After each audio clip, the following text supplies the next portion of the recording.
to tarnish the spotless integrity of the Gambia. What the opposition members have done so far, they have vindicated us. They have rightly stated, according to what they have said here, that the elections on the 24th of November, presidential election in the Gambia, were free, fair, and transparent. The debate even saw the other side of the House slamming what they describe as a premature decision made by the President of the ECOWAS Commission. The People's Representative shared the opinion that Beho's decision was not shared with the head of state of ECOWAS or the chairman of the authority of head of state of ECOWAS and did not seek their approval. The Minister for Trade, who is also responsible for ECOWAS affairs, had this to say.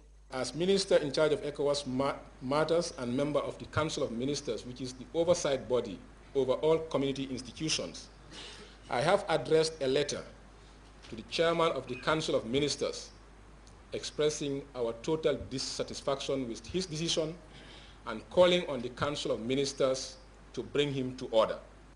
According to the National Assembly members, the declaration made by Beho was intended to divide the people of the Gambia and to disrupt the peace and tranquility the country continues to nurture. They commended Gambians for ignoring what they described as hateful and malicious incitement of the ECOWAS Commission's president to plunge the country into post-election violence. Gambian lawmakers did not stop there, as they demand for apologies to the citizenry. Aissatou Badiansar, GRT. The next Operation Clean the Nation exercise is slated for Saturday, 10th December 2011, and regional governors Sefolu, Alkalulu, and ward councillors are reminded of the presidential directive urging them to organize and coordinate the exercise in their communities and areas of responsibility. A media release from the National Environment Agency solicits the support, cooperation, and active participation of all government and private institutions, the general public, youth organizations, grassroots mobilizers, Gambia National Transport Control Association, and Tipa Garage in the national endeavor. A renowned Senegalese Ndagastar, John Balago Seck, Thursday touched down at the Banjul International Airport ahead of the highly anticipated fundraising program organized by the Gambia Civil Aviation Authority. Unlike his previous visits to the Gambia, John Balago Seck this time was driving to Brikama, where he paid a courtesy call on Jaliba Kuyate before holding a brief meeting with the governor, West Coast Region Alhaji Lamin Sane. Ibrahim Balde has the rest of that story. For the veteran Senegalese musician John Balago Seck, who has always maintained his ties with the Gambia, even though he was born and bred in Senegal. Members of the Organizing and Logistics Committee of the Gambia Civil Aviation were at hand to welcome their guest, who is expected to perform this weekend at Caraba Beach Hotel. The welcoming ceremony for John Balago Seck this time around took a different dimension. Accompanied by a convoy of vehicles, the Senegalese musician was driven to Brikama, where he met a familiar face. Gambia's chorus star Jaliba Kuyate disclosed that John Seck has always moved in with his melodious voice. He started before us in the music scene, and he's done tremendously well. He's got all achievements. For somebody to be associated with him, even amongst you, is a great thing. Much more a musician following footsteps of great people. Expected to show up at the program this weekend, the organizers wanted to popularize the fundraising by having Jaliba on one side and John Seck on the other side. A brief meeting with Governor Lamin Sane of West Coast Region witnessed the presentation of a check amounting $1,000. The program was attended by Paramount Chief Alhaji Demba Sanyang. Lamin Sane disclosed that this was his personal contribution towards the highly anticipated fundraising program. John Seck said he was humbled by the encouraging words of Jaliba Kuyate about his career. He also made it clear that Jaliba Kuyate was equally a talented musician. Ibrahim Balde, GRTS. You can also follow that story and other GRTS programs live on our website at www.grts.gm. There you can also monitor GRTS Radio Live. We take our first break. We'll be right back. GRTS Digital FM on 98.6 and 102.6, the best FM station in town, where you can capture hundreds and thousands of potential customers with a wider coverage around the country. Advertise today and get your targeted customers. For more information, call 9933263, 9957255, or 4497331 and 9906445. GRTS Digital FM. Welcome back. A former governor of the U.S. state of Illinois is heading behind bars. Rod Blagojevich was found guilty of corruption after it emerged that he was trying to sell President Barack Obama's old Senate seat. We have more on the former governor's sentencing in Chicago.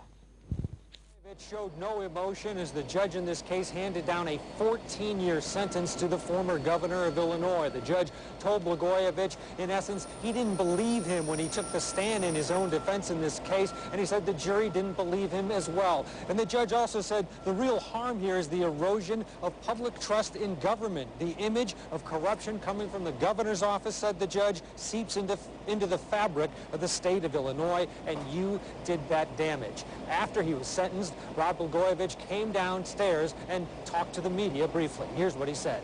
Something very, very brief. More than taking any questions.